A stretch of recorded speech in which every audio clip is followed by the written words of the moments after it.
So this is a big episode that we're bringing to you guys today.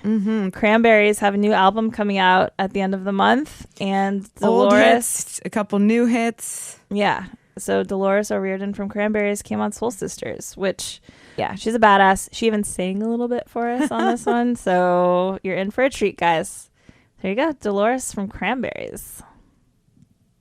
You going? Yeah. All right. Dolores, welcome to Soul Sisters. Thanks for having me. Thanks for coming in on this dreary day. Yes, it is dreary. How long are you in New York for? I'm leaving tomorrow back to Ireland for rehearsals. Okay. Where in Ireland do you go back? Limerick in the south of Ireland, so I fly into Shannon. It's Okay. There's always direct flights into Shannon, so it's quite handy. Yeah, that's good. Is Limerick home now? Yes. Great. So I have a really good friend who's from Limerick, and I told her that you were coming in, and I was like, can you please give me some kind of cool, like, Limerick inside info that I can impress Dolores with? And she gave me a few options, but she didn't feel very sure of them. But I want to read them to you, okay? They're from our county song is Limerick, You're a Lady. That's right. I used to sing that when I was a kid. Oh, I better turn off my phone.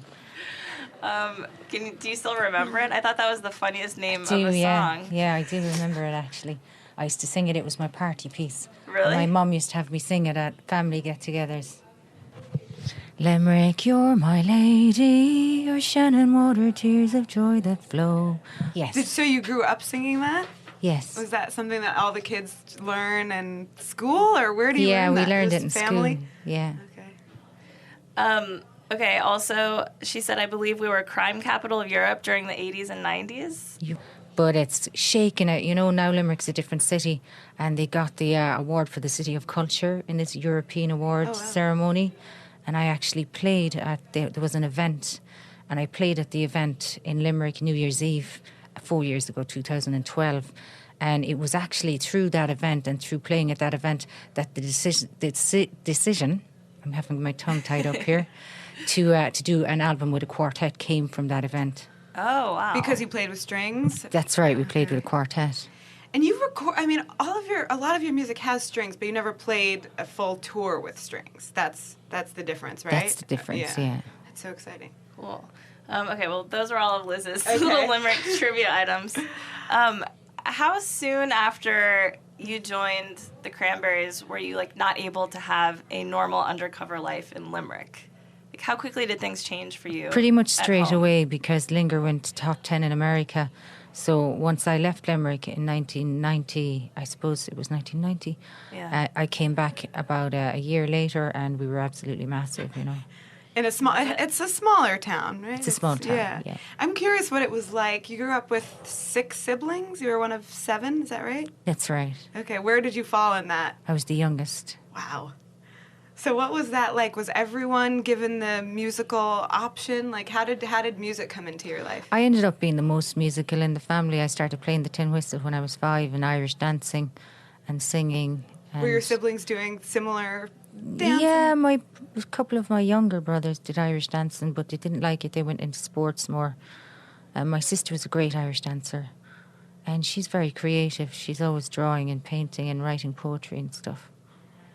So then you just fell in love with all of the arts at that time? That's right, yeah. And you have mostly brothers, right? 5 brothers and 1 sister. Okay. So even as a kid, you were used to being the girl in the group. Right. That's right, yeah. As a dynamic you were already comfortable with. Lots of men around, yeah. Yeah. There's a lot more women around now, I notice, in rock and roll. Like, this place is full of women. Right. It's nice to see, you know. Yeah. Yeah. Does that feel good? Do you feel like there's a sisterhood? I do. I like that. Yeah, we have a fair few women on the road as well. I like to have women around as much as possible. I think it keeps the balance. Yeah. How do you do that when you're with the Cranberries? You have women in the crew? We do. We have women in the crew. Okay. Yeah. Is that a newer thing, or have you always tried to have that balance? I always tried to have the balance, you know. In the 90s, there weren't as many women, but now there's a lot more, you know. So before you joined the band, it was all boys, and then Niall left and they decided they wanted a woman singer to front the band. Is that right? That was it. Well, they didn't necessarily want a female, but I arrived and they thought that I was really good. Okay, I wasn't sure if that was like a specific thing they were looking for. Actually, the bass player used to be like, I don't want to have a girl singer. He was 16. We were starting talking about shopping around where we're recording. Midtown, New York. Manhattan. And I was just asking what you're looking for, and it's basically tour wardrobe, tour costume. Yeah, I always just shop around and I try to find nice pieces that would look good on stage, and I put them into my wardrobe case, and then I have an assistant wardrobe girl and she hangs everything for me in my dressing room before the gig. My dressing room is important because that's your little sanctuary when you're on tour and you have to perform. You need a little room where you feel comfortable and your own, sometimes you walk into the room and all your clothes are there and your makeup and your bits, and you kind of calm down then. Mm-hmm. Do you normally have your own space separate from the guys? Yes, I have my own dressing room, yeah. We'd need that. Right. Yeah. But some of your looks have been so extravagant. I'm thinking specifically of the, lampshady sequin beaded headdress thing. Yes, I love headdresses and I like chainmail and I like all that kind of stuff. I found this store when I first came down to New York, and it was called Gothic Renaissance. It's over near Union Square, and they had such cool stuff there. They had these boots up to your knees that were all, maybe they'd weigh 20 pounds weight, all metal. Really cool stuff for the stage. Now, you wouldn't be wearing it going to mass with your mammy now, but you'd wear it on stage. Right. And that brings me to the idea of you having these sort of dual personas. I mean, do you feel like you put on these clothes, you get into the stage, and mentality? It helps you channel a stage person. Definitely I am. I have certain things that I wear on stage, and they're only first stage, but you wouldn't wear them walking around the streets because you'd look a bit crazy, Although when I was manic, I dressed really weird for a while. I was manic for 4 months, and I was wearing all kinds of metal things and masks and all kinds of weird stuff. When was that? That was 2 years ago. Okay, so you were recording... Oh, no. That was sort of an in-between time. Yes. Okay. Well... Can we go back a little bit? Yeah. We got thrown off course a little bit, but I just love this idea of you being this, young girl in Limerick who was just this exceptional talent in the town, had this voice that seemingly came out of nowhere, right? Yes. Just it was born in you. Yeah. And you grew up with all these brothers, and then you joined this band with a bunch of guys. Yes. And you come to them with this song that ends up being... Linger. Yes. Not just any song. And Linger ends up being the first hit. And you just are I feel like in every stage of your life, you just arrive completely formed. Yes. This presence, and you just shake up the scene that you enter into. Yes. Is that what it felt like for you? Yeah, it was. It was turbulent. It was crazy. It was like a roller coaster. Really, we went from being relatively unknown in Limerick, like a bunch of kids. I was in my school uniform when I walked into the room for the first time, and you were 18? 17, and it was my last year in school. Okay. So I wanted to be in a rock band, and I had told my mother, and she said, "I'll rock band your ear." And I said... So they were not into the rock Not and roll. into, of course not, because it's not a proper job. And my mother wanted me to go to college, so I said to her, "Give me 1 year, Mum. Give me 1 year with the band, and if it takes off, good, and if it doesn't, I'll go back to college." What was your plan if you hadn't found a band? I was going to go to UCC and do European Studies. Okay.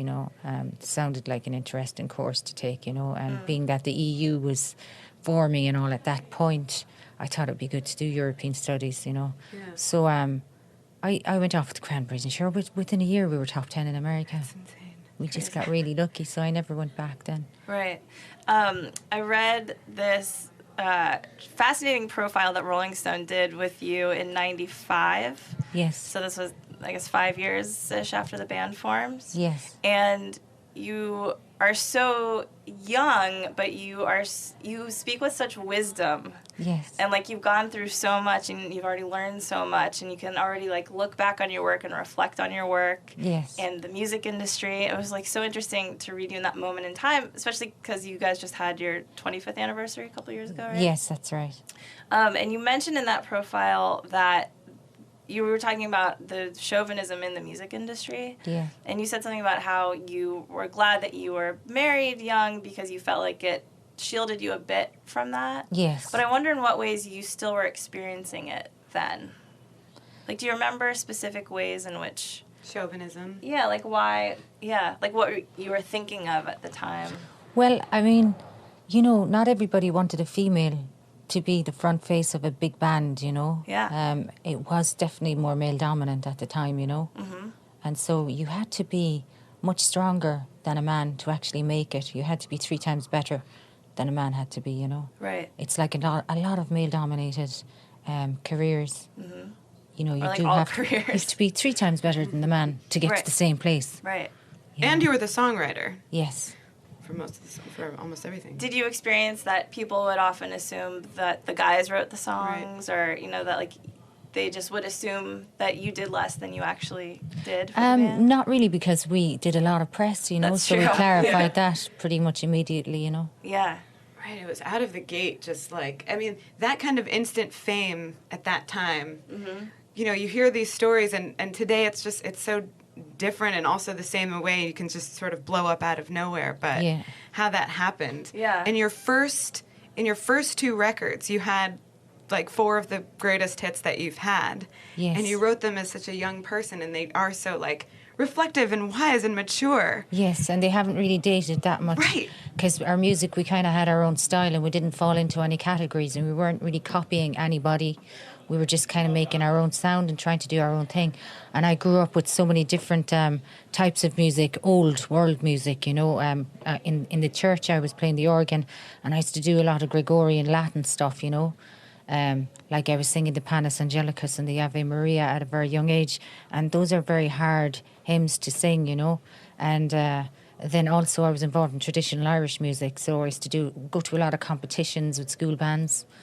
And then there was the, the modern influences in rock and roll. My parents listened to Elvis and Frank Sinatra and the Beatles. And so I had a lot of exposure to different types of music growing up, you know. Yeah.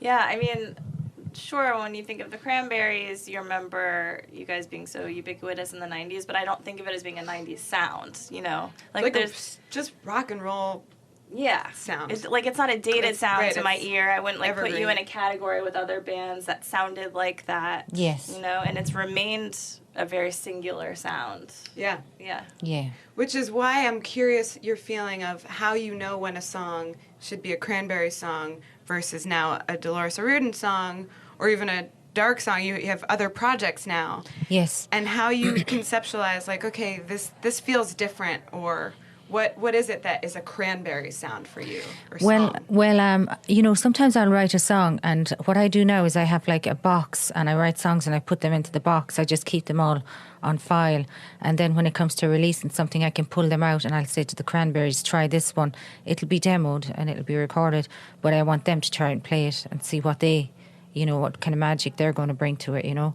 So 2 of the songs on this current album are out of that box. You know, they're 2 songs that I had written that you were maybe 3 going years to do ago. solo, or I wasn't sure really, but I had them written anyway, because when the spontaneity comes to write a song, you write the song and then you keep it, because you don't know when you're going to get that spontaneity again, you know. I write very spontaneously, you know. It depends what I'm going through in my life. Sometimes I just feel compelled to write, and then I write and I capture it, and I'll just keep it, you know, because I know that eventually it'll be released in some shape or format. Yeah.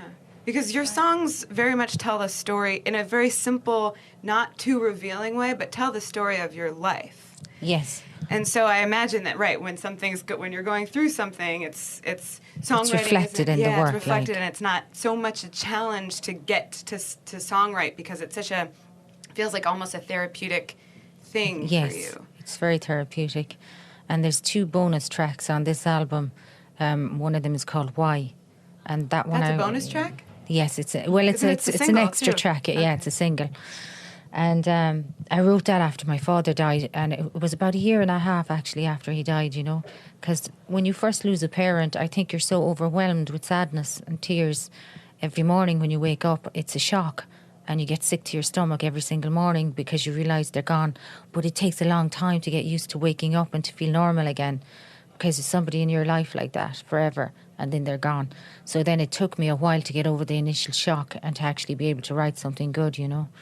And this one was more like, I felt like when he passed away that he didn't actually leave this world fully. I felt him around me a lot for a while. I could feel him trying to protect me and communicate with me. And there was a lot of weird little coincidences and stuff that made me think that maybe he was somewhere in between, not necessarily crossed over properly, you know. And we all wonder about death, where people go and what happens, you know. But they certainly have to cross over from this dimension to another one, you know. So, is that something you had thought about before he died? well, I mean, Like the spiritual afterlife, what happened? I was raised Catholic, you know, and so you spent a lot of time reflecting on life and death. In religion, you do, you know, when you study the Bible or you go to church or whatever, there's an awful lot about life and death. And I was always kind of preoccupied with the notion of what happened to people when they died, you know. And as a teenager, I was kind of into it, and I was into the Cure and kind of into the dark side of things, you know, wondering about it and kind of, you know, I used to go to graveyards and just hang out there. And so... and questioning what you had learned in the church, was that part of that? Yeah, well, I mean, I know that I have to die and you have to die. We all have to die, you know. And when is the question? When is the question? When will we die? How long do we have here? Right. And then you kind of wonder, what's it all about here? Because we're only here for a while, and you can't find complete happiness here. That there's always sadness and there's always problems and trouble, and that you really can't find happiness. But then you wonder when it'll be your time, your calling, your time to die, you know, and what happens, you know. So that's something that my mind has always been preoccupied with. So when it happened to my father, I was very close to him. I was actually holding his hand when he took his last breath. And I remember I was actually really happy about being there holding his hand, because I worried that he'd die and I'd be on tour, you know, because when my grandfather died, I was on tour and I didn't go to the funeral. I never got to say goodbye. And this is one of the problems of being in a rock band, is that you're away and your loved ones die and you can't even see them. So when my father died, I was around him a lot, you know, and I spent a lot of time with him in the hospital, and then I was with him when he took his last breath. But I felt something coming from him into my hand and into my body. I felt like a bit of his spirituality coming into me, and I felt like he was coming into me, you know.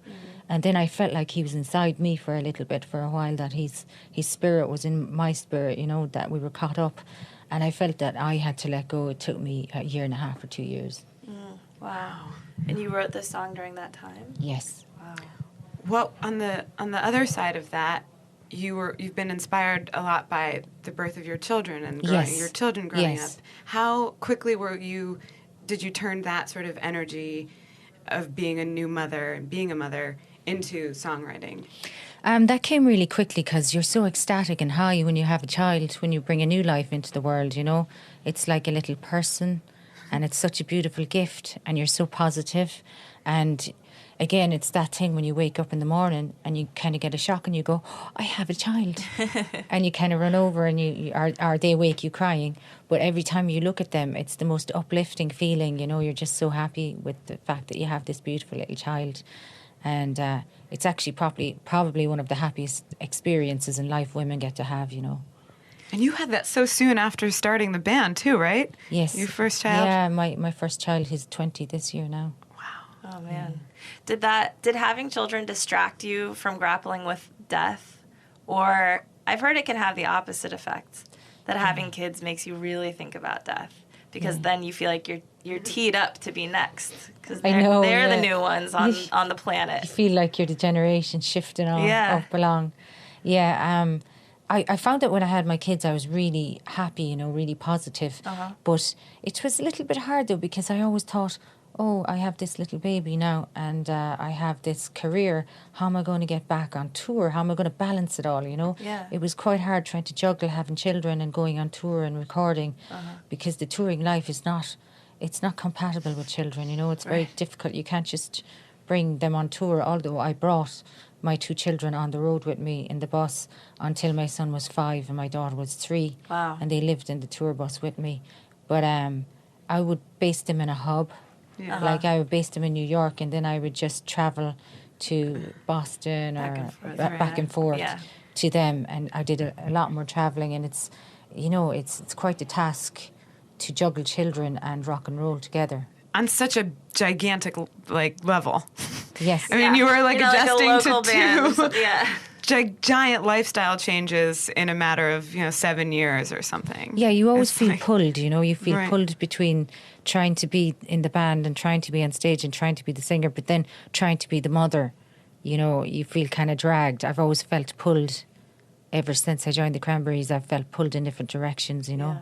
And that's part of why the hiatus happened. The hiatus right? is good. You said, I need to discover who I am as a person outside of the Cranberries. Have some time away from touring. And did that happen? Yes. Did you discover things about yourself? Yeah, you get to feel normal and get into routines and, swimming and working out and dropping off the kids and picking them up and all that stuff, Right.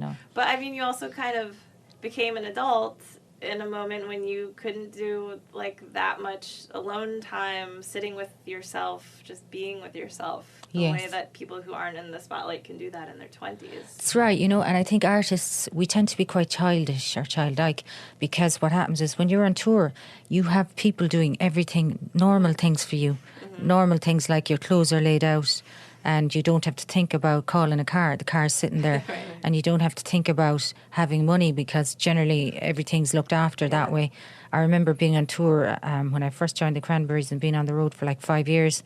And then when I came off the road and we took our first break after working 5 consecutive years, I remember going into a restaurant for something to eat, but just getting up and walking out and then thinking, oh, you have to pay. Silly things like that. You forget to pay and you're not really responsible. Because suddenly you're on your own and you're responsible for yourself. After all these people, handlers, minding you, all you have to do is sign autographs and sing and smile. Right. Now suddenly all those people are gone. You're on your own and you have to function. So you had to do a lot of catching up. You had to really mature quickly to get used to being a normal person, Yeah. How old is your youngest kid now? 11. Okay. So it's a while before you're fully free of kids in the house. Yes. But your oldest is now the age you were when you were really going through this at the beginning. Yes. And really, I mean... He's even older, actually, now. He's older than... Okay. 20. Because he's 20. Because for your second record, you wrote the song 21 when you turned 21. Yeah. Right. Which Yes. to me, I don't know if this is true, but it feels like it's about songwriting and about just the challenge of being an artist and continuing to write. Yes. I don't know if that's I actually wrote that on my 21st birthday. And I was in a bad relationship. It was my first love. Lasted 3 years and I lived in a dodgy flat with him. And, it was good at first and then it just went bad. It was toxic and stuff, So it took a long time to get out of that relationship. But I remember I was struggling a lot. And most of No Need to Argue was written during that period, Your first love can be so traumatic, It's heartbreaking stuff, First kiss, first love, those are potent subjects to Yes. make pop for hits, for songwriting. rock hits, yeah. Linger was first kiss and then Right. Dreams was first love. Yeah. Did you ever feel, or has there been a journey of how it feels as far as it being a challenge when you start out with such giant hits? Has it been a challenge to now say, like, want to match that? It's hard to follow up that initial success that you have when you're at your prime, And we were at our prime. We were, young. We were all so young. And we had great songs. And when you're young as well and you're in relationships, everything's a lot more dramatic.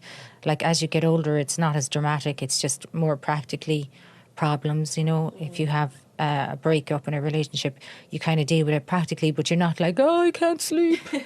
But when you're young, you're all like, I can't live anymore. I can't cope. Yeah. But you get older and life is different. You have children and, you're not the same as when you're young. And I suppose that we were lucky. We were so young and we were so successful and we were able for the demand. There was a huge demand. A lot of people wanted to talk to us. There was a lot of performances to do and we were able to keep up with those demands. But as you get older, you become more weary, your body gets older, you develop problems, so you can't move. Real problems. The pace isn't as fast, like... You have to keep the pace a little bit more mellowed, and that's what we do now. We're selective about what we will do. Mm-hmm. I'm very selective about what I will do and what I won't do because I know I have to protect my health and my mental health. Mm-hmm. That's mostly important. Mm-hmm. And if you bite off more than you can chew and then you can't cope, you've only got yourself to blame. So it's important to be selective and not to take on too much so that if things start to go bad and you start to feel mentally insecure, you're stuck. You still have to get up on stage and perform even though you're not feeling good or, you're going through a crisis. So I think it's just, it's about, kind of controlling things and controlling your life if you can. Mm-hmm. It's the most important thing. It's pretty incredible. You guys are doing something right. I mean, I feel like it's uncommon for a band to have this kind of career and not go through any lineup changes. I mean, you've all been original members, from Yes. the beginning of the Cranberries. For you. That's right. Do you feel like there have been any significant missteps? Anything that, in retrospect, you'd say, oh, as a career move, as the Cranberries, we could have done this differently, or have you really just had a pretty smooth ride? I think that it went pretty well, I think that, we had so much immediate success that we probably weren't prepared for it, We were very young. Yeah, I've we heard were you say, at school, like fame you don't feel like fame sat that well with you. I think I was very young, and naive. I hadn't grown up. I wasn't an adult, I was in school. So all of my friends went to college and did normal things and got educated and got stronger, whereas we got thrown into the epitome of fame, And then, I think that it was so much so young that afterwards, we were kind of frightened about it. Like, oh, I don't know if I want to go back on tour yet. Maybe we'll wait till next year. And we were inclined not to do too much, kind of nervous in case it happened again. Yeah. What was the decision behind putting old hits and new songs on the new album? Oh, yes. We decided to do it for the fans because it was the 25th anniversary. Uh-huh. And, we'd gotten together. There was a TV show, an American one called The Bachelorette. Uh-huh. And they asked us to do Very a cameo familiar. on it, right? I've never Big watched fan it. over here. Big fan. Are you? Can't lie. Yep. Do you watch it? Oh, yeah. So there you go. And they asked us to do a cameo, to do Linger, at the grand finale where the couple watched are it? together. Yeah, I rewatched it knowing this. I didn't remember that, but had you known about the show before? I'd heard of it. Yeah, because it's a very big viewership. I think it's 8 million people watch Yeah, it. it's crazy. So I thought it was a great way as well to get maybe a younger generation to hear of the Cranberries and to hear Linger and see if they like it, just to, it's good PR, that's what I thought about it. So I said, we'll do it, and the quartet came along and we did it. And I said to Noel at that particular thing, I said, maybe we should do an album for the fans with a quartet for the 25th anniversary. It would be nice, because we hadn't seen each other for a few years at that point. Myself and Noel, it had been maybe 3 or 4 years. Oh, wow. Yeah. Where does he live? He lives in Limerick as well. But we don't hang out and we don't see each other unless we're working. Mm-hmm. So the song selection was done how? We chose a lot of the songs that the fans love live, and we chose the singles. Okay. The hits. Do you encounter people who only know you from the You've Got Mail soundtrack? Yes. I'm just thinking that because that song is such a huge part of that movie. Which one? That's and You've right. Got Mail is like the Dreams, and You've Got Mail is the favorite rom-com of an entire generation. That's funny. That's how they found you guys. Yeah, it's kind of weird. Some people will know you from something like, I took the position of being a coach on The Voice of Ireland. Right. And I said I'd do it because I was offered it and I had a year off. I wasn't on tour. I asked my kids, I said, do you think I should do it? And they were like, yeah, do it. Cool. And I said, well, okay, why not? Could be interesting. So I did it. And what happened was I got loads of little fans, 5 and 6 year olds. And in Ireland, I'd be walking along, going for my walk in the afternoon, and a car would stop, a mommy with a car full of kids, and they'd be going, hi, Dolores. From the show. And they never heard of the Cranberries. They were wow. like, they wouldn't have a clue about the Cranberries. Do you dig that? Is that cool? We saw you on telly. Yeah, it was cool. Why not? It was a different hat. It was like being someone else. Yeah. That's fun. So I had a load of little small fans, 5 to 10 year olds. Yeah. Well, I'm curious your feeling about streaming revolution that's happening, and because new generation of fans are able to access your music so easily now. Yeah. I wonder how you feel about the balance of that accessibility versus, it's not a great thing for artists, no money. Right. Like, how do you feel about Spotify? I know Roses is not on Spotify. I don't know if you are aware of that. I feel like we were really lucky actually to have had all the success when we did, because, you could make money back then, and, people went out and bought your CDs. Right. So you could monitor how many people were listening to your music, and now you can't. But having said that, it's just the way it is, and it's pointless being too bitter about it, because it's not going to help. You just have to kind of accept that's just the way it is. Yeah. You must make the best of it. And, one of the bonuses is that you can go on there and see all your fans talking to each other, and you have direct communication with your audience. And there's a lot of, fan clubs around the world. Oh, I have to fans. shout out the Cranberries World Fan Club. Do you know about this fan site? Heard of I want to it. shout out Camille and Luke. Yes. Because they're outstanding. Hello, Camila It is and the Luke. greatest devoted, loyal fans. Yes, it's lovely, and you get to see that. So without the internet, we'd never see that. So it's good because sometimes you need a little bit of a boost of confidence, and then you go, oh yeah, we should probably record more material then. You know? There you go. And the 5 and 10-year-olds are going to be able to listen to your whole catalog. I mean, Teeny boppers too. Yeah. So when does the tour start? The tour starts on the 1st of May. Okay. And we are going out for about 6 weeks in Europe. And then we're hoping to come across to America in September. That's been locked in at the Great. moment. Okay. So we have 18 dates booked across the States. There's 2 in New York. Yes. how are you feeling about all this? I'm feeling quite excited, you know. I'm just really looking forward to the point of getting up on stage and getting into it, you know, getting into performing. Yeah. But I just did a few shows in Mexico there about 3 or 4 weeks ago. And I did one in Peru maybe 2 months ago. And so I've been doing, last summer I did a load of festivals in Europe. With the Cranberries, or Yes, with Cranberries, European festivals. So I try not to let it too long without getting up on stage, so as that, you know, I'm still, you know, Working well able that to muscle. perform, and that side of your brain, you know, being up on stage performing. Can I ask for any like young female rock and rollers who are listening to this? What would you, I mean, I hate asking questions like this, but is there any kind of wisdom that you could impart to them about how to just maintain yourself through all the phases and evolutions of music that you've gone through in life, that like you still seem very much like in control of who you are and what you want and what your artistic voice is? I think it's very important to be in control. And to, if you don't want to do something, simply say no. And you might be surrounded by people pushing you because there's only one artist and there's a lot of people surrounding the artist.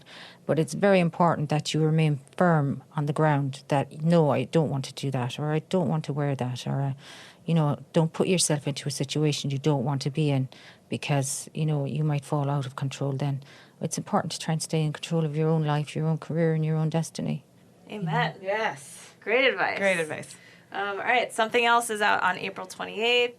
Gorgeous renditions Beautiful. of old stuff, gorgeous new stuff. With the Yes. Irish Chamber Orchestra. That's right. So beautiful. Yeah, check it out, guys, and we'll all come see you at your shows. Okay, very good. Thanks, Dolores. Thank you so much. Thanks, girls.